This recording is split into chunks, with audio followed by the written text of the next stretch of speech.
potential. Do you like it? Me, I love it. But it's a trap. When you start something, it can be anything, especially a good one. But that's also the problem. When you complete your project, it is just what it is. So, do I want to finish my game and find out that it won't be the game of the year? No, I don't. But for now, my game is nothing, just a draft, a prototype, and 100% of lottery winners bought lottery tickets. Who knows, maybe my game is worth it. So today, I'm finishing it. 10 days of work, no more. Let's go! So I'm making my first game, and it's a snake game where you can level up. Here's the current state of it. You start with a tiny grid and 1 apple. You play and go as far as you can, and when you die, you can buy additional apples or extend the grid. I tested the game with friends and family and got really nice feedback. But I also got tons of notes on what to change, and they will be the base for my final update. So, step 1. Clean the mess. I put every single piece of feedback into a huge Excel file, and there are many of them. Way too many for the limited time I have. So I dusted off the good old result versus effort matrix, and I graded the feedback. If something is really easy to do and brings a lot to the game, it's a quick win. I have to do it. So I did that for the whole Excel file and came up with 3 groups. Group 1. Make the first minutes more accessible to new players. That's what we call the onboarding. The current onboarding has 2 problems. Most players don't get how to control the snake, and then they only learn to buy apples, not the other upgrades. So I recorded my screen to create a short intro video. Then I hid the upgrades behind a score wall so that players don't feel overwhelmed. You have to reach a specific score to unlock the other upgrades.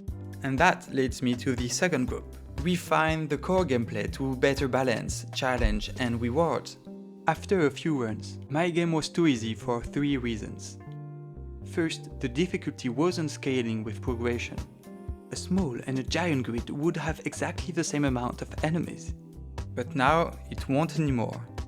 Then, players were too rich. Just by buying apples, they would increase their earnings. And then they would upgrade the coin multiplier and earn even more.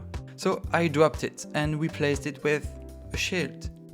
The shield grants you a one-hit protection for a short duration, and by upgrading it, you make the shield last longer. And it's really satisfying because when hitting something with the shield, the game pauses, and then everything is cleared on the grid. And finally, good players couldn't take risks for better reward.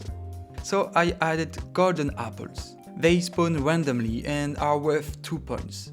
But I think I should add something even higher than that, because some players have already reached the limit.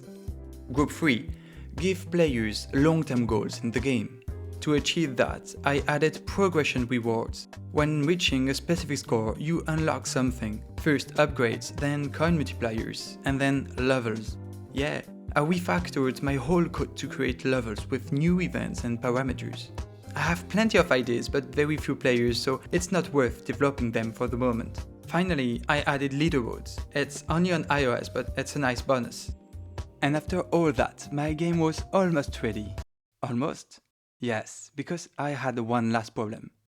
You can upgrade 100 times the apple upgrade or the shield one, but the grid upgrade is limited.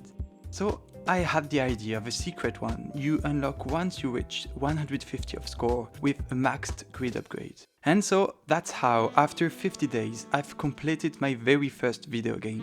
Adding sound design didn't fit in my timeline, and I've only developed a fraction of what I designed. But still, I reached my goal of making a game in 2 months or so. To this day, I got about 300 players who played for an average of 2 hours. And that makes me super happy. Thanks for watching this video, don't forget to like and subscribe, it helps me a lot. And you can also play the game for free on your phone. See you!